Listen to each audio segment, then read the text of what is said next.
सबको जय मसीह की। मैं विश्वास करती हूँ कि आप सब अच्छे भले हैं, परमेश्वर में बढ़ रहे हैं। मैं परमेश्वर का धन्यवाद करती हूँ कि परमेश्वर ने हमें ये मौका दिया, खास करके मुझे ये समय दिया कि मैं आपके साथ परमेश्वर के वचन से कुछ बात कर सकूँ। और मैं पास्टर जी का भी धन्यवाद करती हूँ जिन्होंने मुझे ये समय दिया। थैंक यू पास्टर जी, प्रभु आपको बहुत आशीष दे।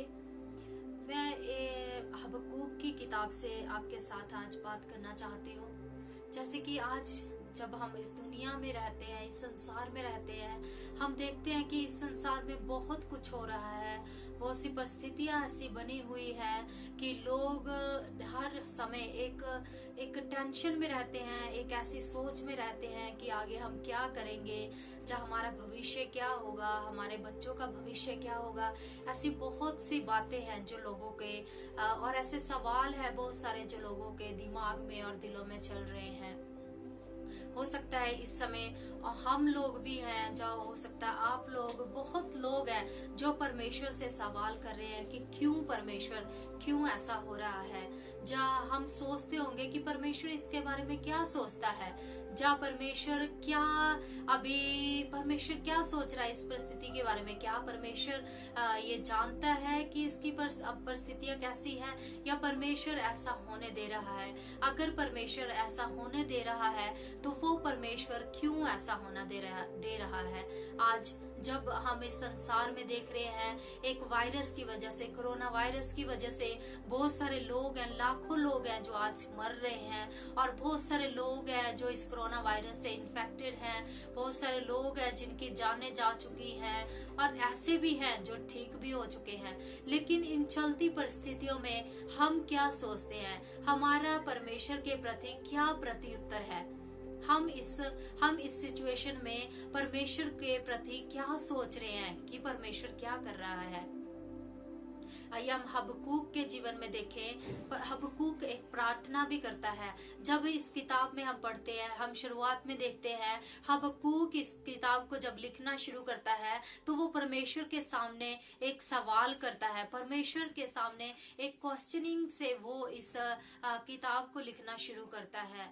क्योंकि जो हबक्कूक है वो एक भविष्य देखता है, भविष्यवाणी करता है, और क्या है कि वो यहूदा देश में रहता है, और वहाँ के लोग हैं जो बहुत ही ज्यादा विकेट हो चुके हैं और दुष्टता बढ़ चुकी है।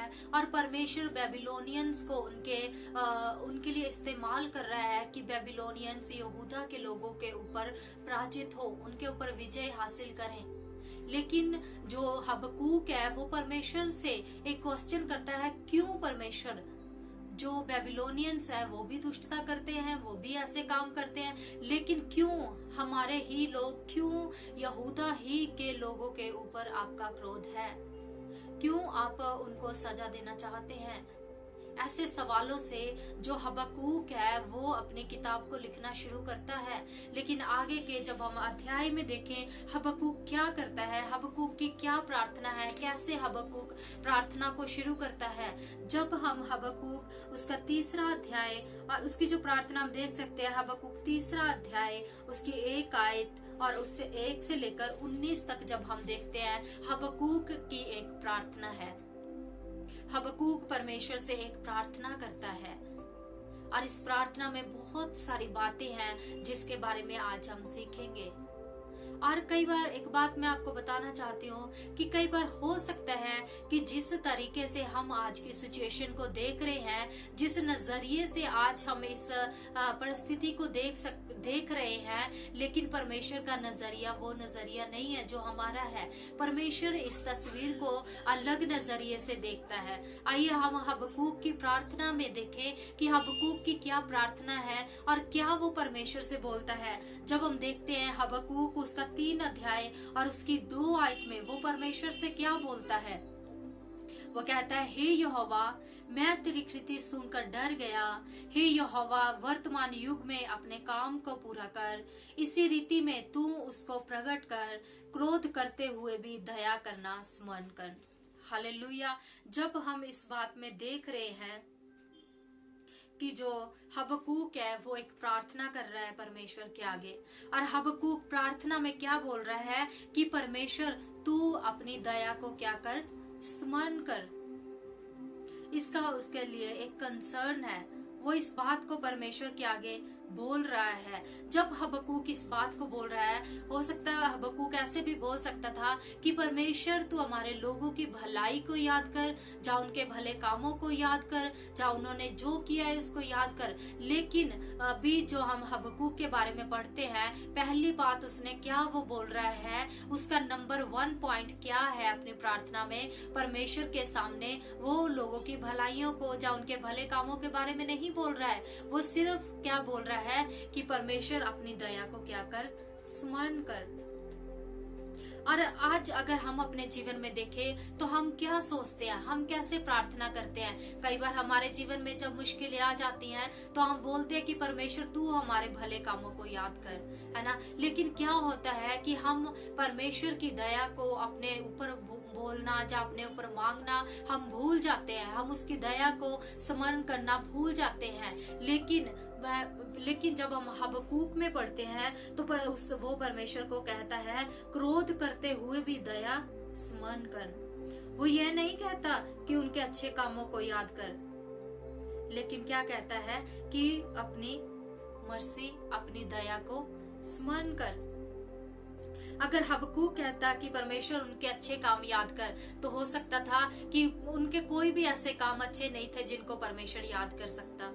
अगर हबक्कूक कहता परमेश्वर उनकी भलाई को याद कर, तो हो सकता था कि उन्होंने कभी ऐसी कोई भलाई ना की हो जिसको परमेश्वर याद कर सकता था। लेकिन हबक्कूक अपनी प्रार्थना में 3 बार बताता है इस बात को, वो बार बार कहता है कि परमेश्वर है जो वो बुराई से घृणा करता है। और परमेश्वर क्या है, दयावंत है। परमेश्वर दया करने वाला परमेश्वर है। वो यहाँ पे भी उसकी दया को स्मरण करने के लिए बोल रहा है। और हमारा परमेश्वर शुरुआत से ही जब हम जानते हैं कि वो परमेश्वर पाप से घृणा करने वाला है और पाप की सजा देने वाला है। परमेश्वर पाप से घृणा करता है, लेकिन पापियों से क्या करता है, प्रेम करता है। उस पाप की वजह से परमेश्वर लोगों से घृणा नहीं करता, लेकिन परमेश्वर पवित्र है और वो चाहता है कि उसके बुलाने वाले भी क्या हो, पवित्र हो। और वो परमेश्वर चाहता है कि हम एक अच्छा जीवन जिए। मेरे प्रियो, अगर हम आज सुबह उठे हैं, आज ये सुबह हम आज जो सबत का दिन देख पाए हैं, ये हम अपनी कोई अच्छी कामों की वजह से नहीं है, किसी भलाई की वजह से नहीं है, ये परमेश्वर की दया से है कि हम आज का दिन देख पाए हैं। अगर हम इस बीमारी से बचे हुए हैं, अगर हम अपने घरों में सुरक्षित है, तो हम हमारे अच्छे कामों की वजह से नहीं है, ये सिर्फ और सिर्फ परमेश्वर की दया से हम लोग क्या हैं, जीवित है। हालेलुया। और दूसरा जो मेरा पॉइंट है वो ये है कि जो हबक्कूक है वो परमेश्वर ने जो बीते समय में काम किए हैं उन कामों को याद करता है और उन कामों के ऊपर वो मेडिटेट कर रहा है कि ऐसे कौन कौन से काम है जो परमेश्वर ने पास्ट में, यानी कि पिछले समय में, बीते समय में उन लोगों के जीवनों में किए थे।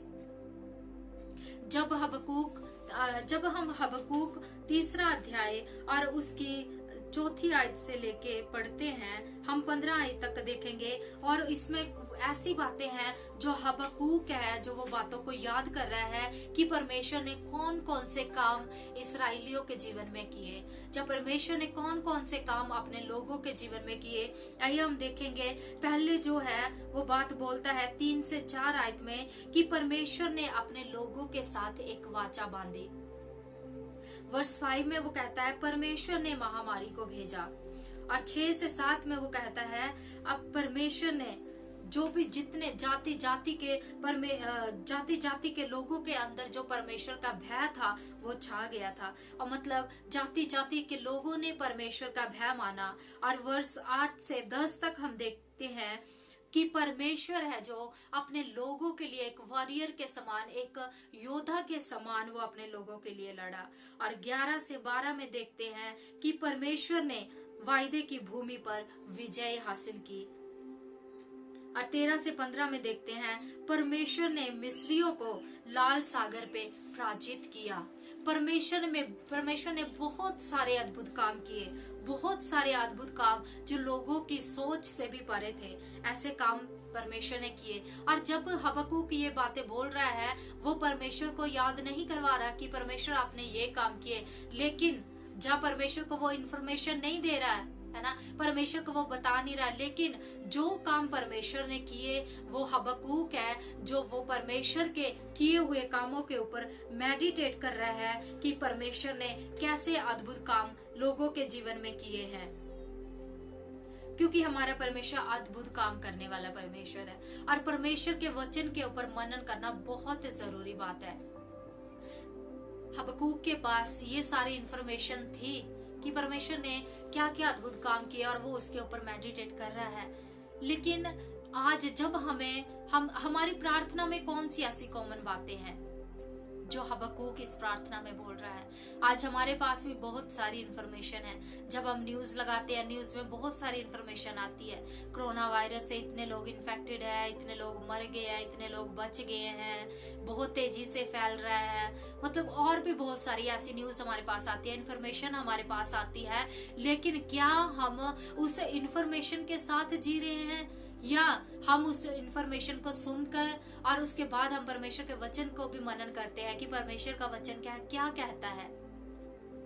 क्या हमारे पास जितनी हमारे देश के बारे में इंफॉर्मेशन है, क्या उतनी इंफॉर्मेशन हमारे पास परमेश्वर के बारे में है कि वो परमेश्वर कौन है और वो क्या कर सकता है और कैसा अद्भुत और कैसा सामर्थी परमेश्वर हमारा परमेश्वर है। मेरे प्रिय भाई बहनों, हम परमेश्वर पर विश्वास कर सकते हैं अपनी हर सिचुएशन के लिए, क्योंकि अगर हमारा परमेश्वर हमारे साथ पास्ट में बीते हुए समय में वो हमारे साथ वफादार रहा है, तो वो आने वाले समय में भी हमारे साथ वफादार रहेगा। हालेलुया। आज मैं आपको इनकरेज करना चाहती हूँ, आप परमेश्वर के साथ वफादारी से चले। आपके पास परमेश्वर के बारे में जो इन्फॉर्मेशन है उसके ऊपर मेडिटेट करते रहें, बजाय इसके कि जो आपको न्यूज मिल रही है, जो आपको इधर उधर से बातें सुनने को मिल रही हैं, उसको छोड़कर ज्यादा से ज्यादा हम परमेश्वर के साथ समय व्यतीत करें, परमेश्वर के वचन के साथ समय व्यतीत करें। और तीसरा जो पॉइंट है मेरा, वो है 16 से 19 तक। जब हम देखते हैं हबक्कूक का तरीका है जो प्रार्थना करने का, वो बिल्कुल चेंज हो चुका है। हबक्कूक हबक्कूक अभी भी मुश्किल सिचुएशन में है, अभी भी वो उसी सिचुएशन में है। अभी भी क्या है, जब बेबीलोनियंस आर्मी आई है तो वो काफी मुश्किल में है। लेकिन वर्स 17 में वो जो हबक्कूक है वो कुछ ऐसी प्रार्थना करने लगा है, ऐसे सिचुएशन के बारे में बताता है जो बहुत ज्यादा खराब है। वो क्या कहता है, जब हम वचन में पढ़ते हैं, वो क्या कहता है वचन में, जब हम 17 में पढ़ते हैं, हबक्कूक लिखता है, क्योंकि चाहे अंजीर के वृक्षों में फल ना लगे और ना दाखलताओं में फल लगे, जलपाई के वृक्ष से केवल धोखा पाया जाए और खत्तों में अन्न ना उपजे, भेड़शालाओं में भेड़ बकरियां ना रहे और ना थानों में गाय बैल हो। मतलब कि अभी जो सिचुएशन है, बोलता अगर ऐसा कुछ भी ना हो, चाहे कुछ भी ना रहे, चाहे हमारे पास खाने के लिए, जब हम इस लॉकडाउन में चल रहे हैं, हम अपना उदाहरण ले सकते हैं, चाहे हमारे पास खाने के लिए खाना ना हो सकता है किसी दिन हमें भूखा रहना पड़े, हो सकता है कई बार हमारे ऊपर ऐसी परिस्थिति आ जाए, तो हम क्या परमेश्वर के साथ वफादारी से चलेंगे? तो हम कैसे उस सिचुएशन को अपने जीवन में हैंडल करेंगे? हम कैसे परमेश्वर के ऊपर भरोसा रखेंगे? हम जो है हबक्कूक के जीवन से, हबक्कूक के बारे में हम उससे 2 बातें सीख सकते हैं कि जो हमारा आनंद है वो हमारी परिस्थितियों पर निर्भर नहीं होना चाहिए। हमारा जो आनंद है वो परमेश्वर के ऊपर निर्भर होना चाहिए। इसका मतलब ये है कि हमारा आनंद हमारी परिस्थितियों के ऊपर निर्भर नहीं होना चाहिए। मतलब अगर हमारे पास, अगर चाहे हमारे पास खाना नहीं है, फिर भी हम क्या करें, परमेश्वर धन्य है। जरूरी नहीं है कि जब हमारे पास सब कुछ है और हम कहें कि परमेश्वर धन्य है, लेकिन अगर हमारे पास कुछ कमी आ जाती है तो हम सोचते हैं कि अब परमेश्वर बदल चुका है। मेरे प्रियो, परमेश्वर कभी भी बदलता नहीं है। वो हमेशा एक सा परमेश्वर है। जैसे हम नए नियम में पढ़ते हैं, पौलुस कहता है परमेश्वर में सदा आनंदित रहो। मैं फिर से कहता हूँ, आनंदित रहो। हमें परमेश्वर में आनंदित रहने की जरूरत है। हमारा आनंद परमेश्वर के ऊपर निर्भर होना चाहिए। तो आज जब हम इस समय में हैं, हम हबक्कूक के जीवन से क्या सीख सकते हैं? हम अपने आप से एक प्रश्न पूछ सकते हैं, क्या जब हमारे पास कुछ नहीं है, जहाँ हम किसी कमी में जी रहे हैं, हमारे पास कुछ चीजों की घटी है, क्या हम तब भी परमेश्वर की सेवा करेंगे? क्या हम तब भी परमेश्वर के ऊपर विश्वास करेंगे जब हमारे पास मटेरियलिस्टिक्स आशीषें नहीं है, मटेरियलिस्टिक ब्लेसिंग्स नहीं है? तब हमारा विश्वास कैसा होगा? अभी हबक्कूक की प्रार्थना जो है वो चेंज हो चुकी है। उसके लिए लाइफ जरूर मुश्किल थी, लेकिन जब हम हबक्कूक उसका 2 अध्याय और उसकी 4 में देखते हैं, उसमें क्या लिखा है, हबक्कूक से परमेश्वर क्या कहता है, परंतु धर्मी जन अपने विश्वास के द्वारा जीवित रहेगा। उस समय में हबक्कूक को ये समझ में नहीं आया, लेकिन जब हम देखते हैं हबक्कूक ने इस किताब को जब लिखना शुरू किया तो उसने एक सवाल के साथ लिखना शुरू किया, लेकिन जब वो इस बात को, इस किताब को लिखना बंद करता है तो वो एक अफर्मेशन के साथ, एक पक्के भरोसे के साथ कि हाँ, हम धर्मी जन विश्वास के द्वारा ही जीवित रहता है, इस बात के साथ वो इस किताब का अंत करता है।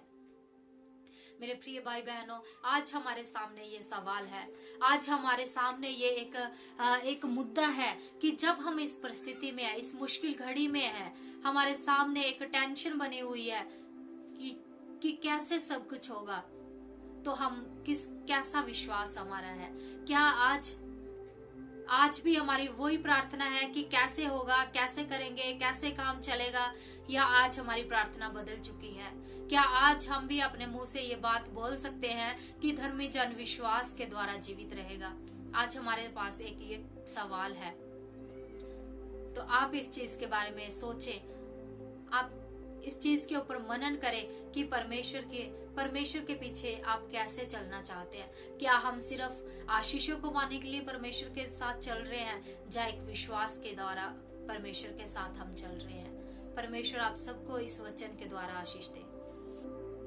आइए आप सब मेरे साथ अपनी आंखों को बंद कर सकते हैं और हम प्रार्थना करें कि परमेश्वर आप हमें ऐसा विश्वास दें प्रभु कि हम वो धर्मी जन बन सके जो विश्वास के द्वारा जीवित रहते हैं। आप अपने आपसे परमेश्वर से प्रार्थना कर सकते हैं कि परमेश्वर आप हमारे विश्वास के स्तर को बढ़ाएं। प्रभु, हमारी जो पहले प्रार्थनाएं थी वैसी प्रार्थनाएं हमारी ना रहे कि हम आपसे सवाल करते रहें, लेकिन पिता हमारी प्रार्थनाएं बदल जाएं। जिंदा आसमानी खुदावंद प्रभु जी, मैं प्रार्थना करती हूँ अपने बहन भाइयों के लिए प्रभु, जितने लोग भी इस वचन को सुन रहे हैं खुदा प्रभु, मैं सबके लिए प्रार्थना करती हूँ प्रभु, आप हमारे साथ हुए प्रभु, आप हमारे विश्वास के स्तर को बढ़ाएं खुदावंदा, और प्रभु जी हम दृढ़ता से और विश्वास के साथ आपके पीछे चलने वाले बन सके। हम सिर्फ पिता परमेश्वर इस संसारिक आशीषों को प्रभु जी देख कर जाए, इस संसारिक आशीषों को पाने के लिए खुदावंदा अपनी लालसाओं को पूरा करने के लिए आपके पीछे ना चले खुदावंदा, बल्कि पिता परमेश्वर हम प्रभु जी अपने आप को आपके अधीन कर सके खुदावंदा, और हम पिता परमेश्वर आपके ऊपर विश्वास करने वाले बने। ऐसा जीवन आप हमें दे दें प्रभु जी, ताकि हम बहुतों के लिए आशीष का कारण ठहर सके प्रभु, हमारा जीवन बहुतों के लिए आशीष का कारण बन सके खुदा, क्योंकि पिता परमेश्वर प्रभु जी आपके वचन में लिखा है, जिन्होंने आपकी ओर दृष्टि की उनका मुंह कभी काला नहीं हुआ, वो कभी नहीं लज्जित हुए प्रभु। आपका धन्यवाद करते हैं प्रभु, आप पिता परमेश्वर अपने लोगों को संभालते हैं, उनकी जरूरतों को पूरा करते हैं पिता। मैं अपने सभी बहन भाइयों के लिए प्रार्थना करती हूँ प्रभु, आप इन सबको बड़ी आशीष दे, सबकी जरूरतों को आप पूरा करें, और प्रभु जी दिन प्रतिदिन आपके नाम में और आगे बढ़ते जाएं पिता। धन्यवाद करते हैं, दुआ को सुनने के लिए यीशु हमारे उद्धारकर्ता के नाम से मांगते हैं,